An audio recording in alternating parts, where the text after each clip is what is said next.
Hi, Tony DeWitt here, Missouri appellate attorney and a guy who likes to make the law make sense on YouTube. So today we are going to do a post-mortem of the Murdaugh case. It won't be comprehensive, but hopefully it will be informative. Let's head on down to the beach and talk about that.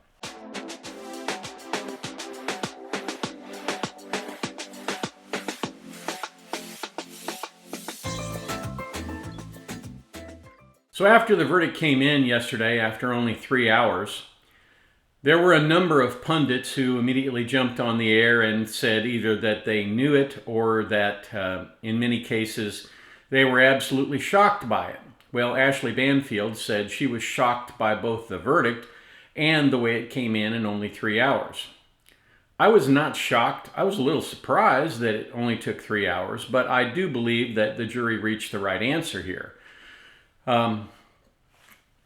Again, with my opinion and $7, you could probably get a cup of coffee at Starbucks. But that was what I believed. I believed they had only one way to resolve this case and that they got it right. And of course, I believe the judge said that after the verdicts were read. So there are two people today who are really catching a lot of flack. One of them's Jim Griffin, and one of them's Dick Harpootlian. As to Jim Griffin, I think all of the criticism is pretty much misdirected. I think Jim Griffin did a good job. He was clearly the most effective cross-examiner of the two. He was, I think, on the facts. He did the best job he could of explaining away the lies. You know, we always tell clients when we tell them, look, you need to be honest with us. You need to tell us if you've had any brushes with the law, because the defense is, the other side is going to find that out. And in my case, I'm a plaintiff usually, so the other side being the defense, they're going to find that out. And in this case, unfortunately for the defense in this case, Mr. Murdaugh had the unfortunate recent history of being both a serial liar and a serial thief. Now, that doesn't make him a double murderer, but it does make him very hard to believe. But I think Jim Griffin did as good a job as was possible, particularly in closing argument, in explaining that lying is just what addicts do. I think for the most part, the jury did not buy the whole the addiction is the cause of my problem shtick, because the problems began with bad real estate investments, and the idea that you could take 1,000 milligrams of oxycodone and remain functional is simply unbelievable. It lacked complete credibility, and I am surprised that Alex Murdaugh even tried that. But for whatever reason, we know that he did say that, and as a result, I think it hurt his case. I think Jim did a good job, but Dick, I think, really missed the boat. And I'll tell you why I think that. You know, the, aw shucks, I'm just a good old boy from the country road down the street. You know, I'm just one of the fellas here. I'm just kind of shuffling my feet and shrugging my shoulders and saying, gosh, what a terrible job law enforcement did. And of course, I'm not looking at the bodies when I say that. That might have worked in the 1960s. It might have worked in the 1970s. Because in the 1960s and the 1970s, there wouldn't have been GPS data and other data to put him at the murder scene. There wouldn't have been iPhone data. But I don't believe that Dick Harpootlian ever had a plan to overcome the iPhone evidence and the GM evidence. I just don't think he did that. And I think what he intended to do was get up there and do what politicians have done since the beginning of time. He was going to dance the little sidestep, and that's what he did. But I will say one thing. Even though my criticism of Dick is somewhat muted, I don't have any criticism of Jim, and I have seen a lot of people say, well, you know, he knew he was guilty and he just kind of halfway did the job. I don't believe that's true either. No competent criminal attorney asks his client, did you do it? Because all clients come to you and say, I didn't do it. And you take them at their word. And you plan your case around that central theme.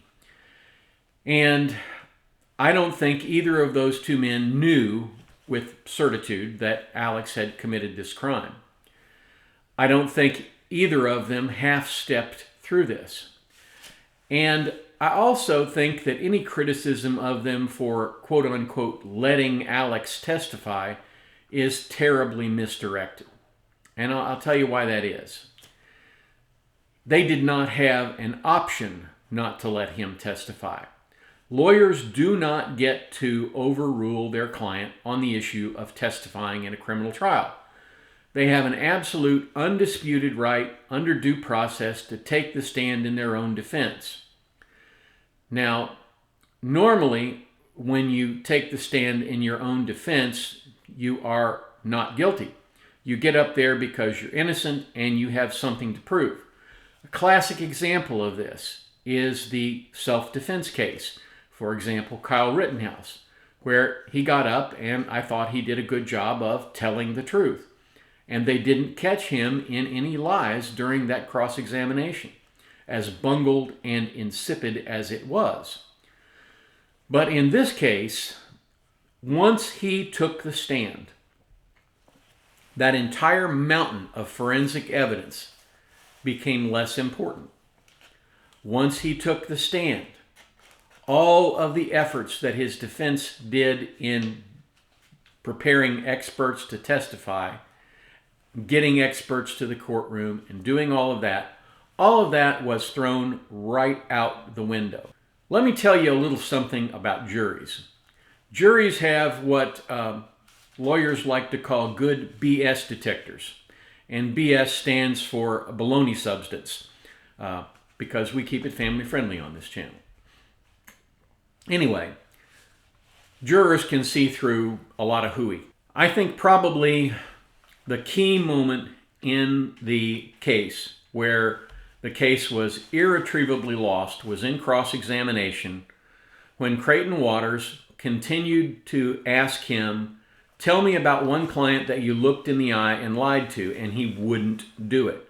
Well, let me ask you this. Of all the people on here, all these exhibits, do you have any independent recollection of a time where you sat down and looked that person in the eye and you were lying to them and convincing them that everything was okay while you stole their money? Do you remember it, even one of them? I'm sure I do. Okay, well, tell us about one. I mean, you have to show me, you have to give me... I'm asking you if you remember one time where you're sitting there in your heart, looking somebody in the eye, knowing you're stealing from them, and you remember it. I remember stealing from people, I remember lying to people, and I remember misleading people. For me to tell you that I sat down with each one of these people... I'm asking you to tell me about just one conversation, one time where you recall looking somebody in the eye and convincing them with your lies that nothing was amiss. One conversation. There were plenty of conversations where I looked people in the eye and I lied to them. Mm-hmm. There were plenty of times where I took money that I shouldn't have taken. There were plenty of times where I stole money. For me to sit and tell you a specific time that I sat down with a specific document and what exactly was said, if you ask me questions, but I can't remember sitting down with Dion on a... They certainly remember it, don't they, Mr. Murdaugh? I don't know if they do or not, but... Now, folks, that's an easy question. He could easily have sat down and said, well, you know, I remember talking to client A, and I remember looking across the table, and as I sit here today, it just tears my heart out that I lied effortlessly to him, or I lied to him. I probably wouldn't say effortlessly. That probably makes you look even worse. But he could easily have done that. And if he had, he wouldn't have looked bad. But what really, I think, impacted his ability to prevail in that case was when they would ask a direct question, he would either answer it with a question or he would fog the answer. And then he would say, "No, Mr. Waters, I'm just trying to answer your questions here." And, you don't try to answer the questions by not answering the question. You answer the question yes or no, and then you explain. Now, Creighton didn't do exactly a great job of pinning him down in a lot of those instances, but I think I have changed my mind on Creighton's cross-examination because allowing him to ramble, allowing him to throw out all of these other options, allowing him to tell all of these additional lies, particularly the lie about all the oxycodone that he took, I think that that probably did as much damage to the case as any of the forensic evidence.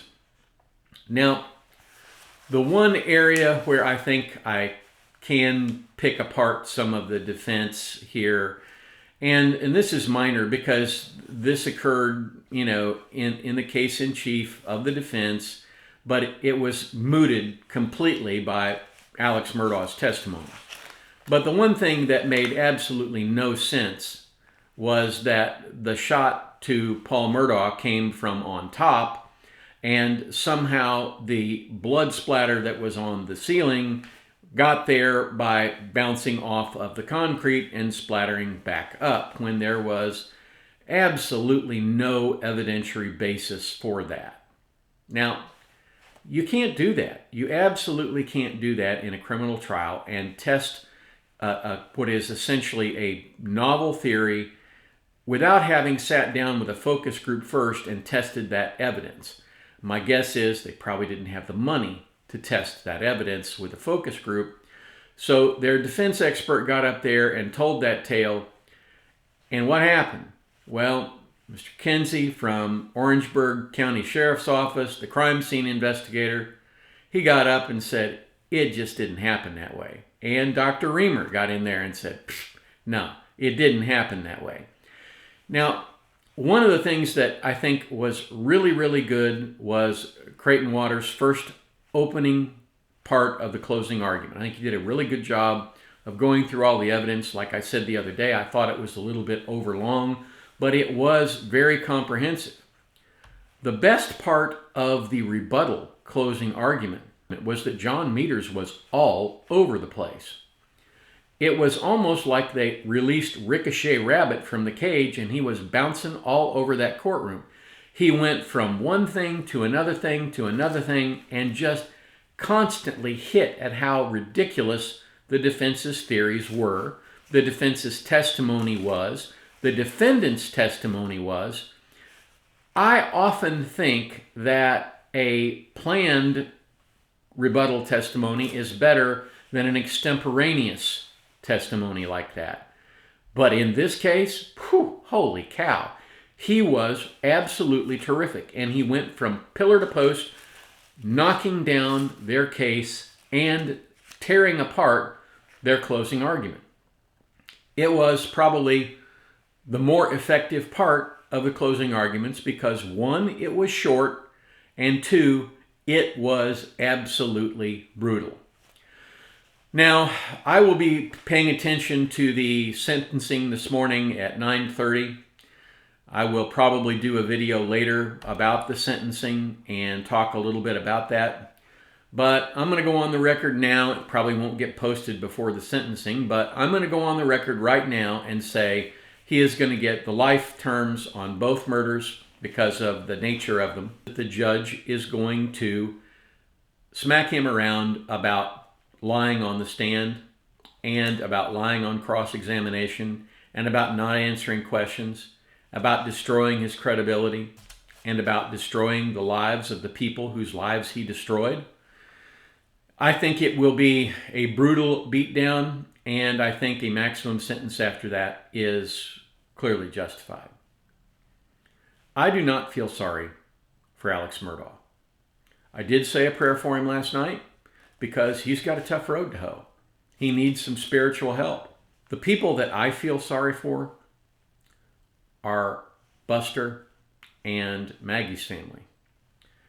Now, if you think about it, Buster lost a brother, he lost his mother, and now he's lost his father. Oh, sure, he can go see him in prison, but, that's not a particularly joyous event where you have to go in and be frisked and all of that kind of thing in order to go visit your dad in prison. And yeah, he'll be able to perhaps put some money into his prison account and help his dad in the years that follow.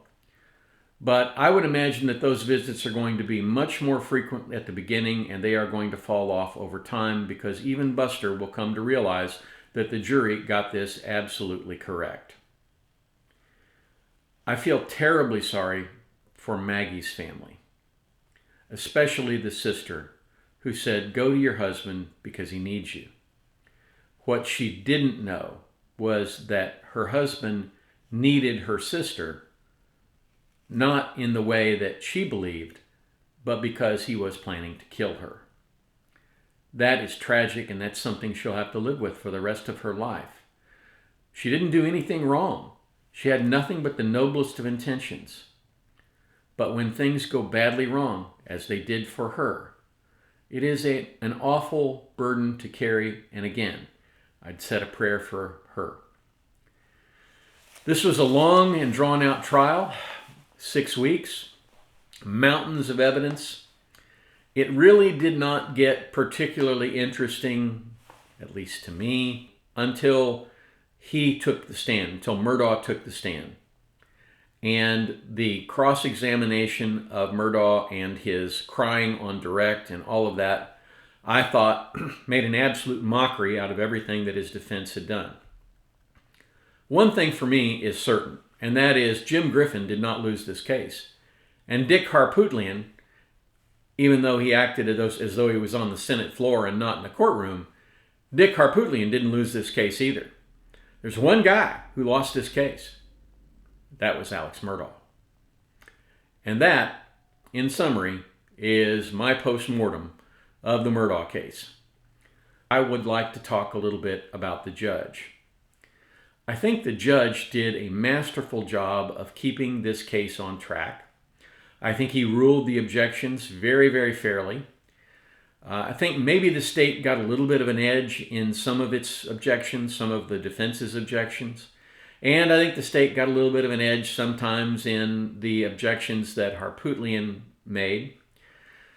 But I don't believe the judge erred. I think those are clearly discretionary rulings, and I think he made the best call that he could under the circumstances. I believe this judge was very fair, and I believe he did a terrific job.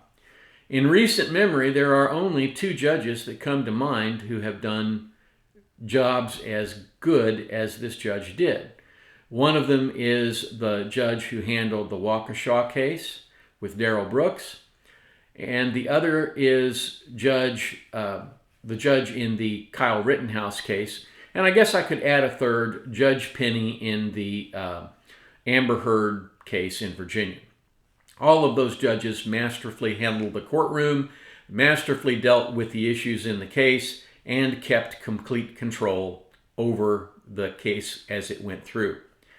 In addition, we have a huge debt to the judge because he allowed cameras in the courtroom. He opened this up to the world, and I think that is such a public service. I commend the judge for having done so. Hopefully you found this interesting, helpful, informative, and if you have, I would appreciate your subscription if you're not a subscriber, and I thank you for your subscription if you are a subscriber. It really helps us out with the YouTube algorithm. It gets this content out in front of more people. I hope that those of you who have been following this trial and been interested in it can now sort of return to the world of normalcy and not think about brutal double murders. I think this has been a really instructional trial. It's been good for a number of subjects. And in the future, I will do a video that talks about the chances on appeal. Thank you so much for watching. If you have an opportunity, please tell others about this channel and like, share, and subscribe if you haven't already. Thank you for watching. If you have an opportunity today, do something nice for somebody and have a marvelous day. I'll catch you on here next time.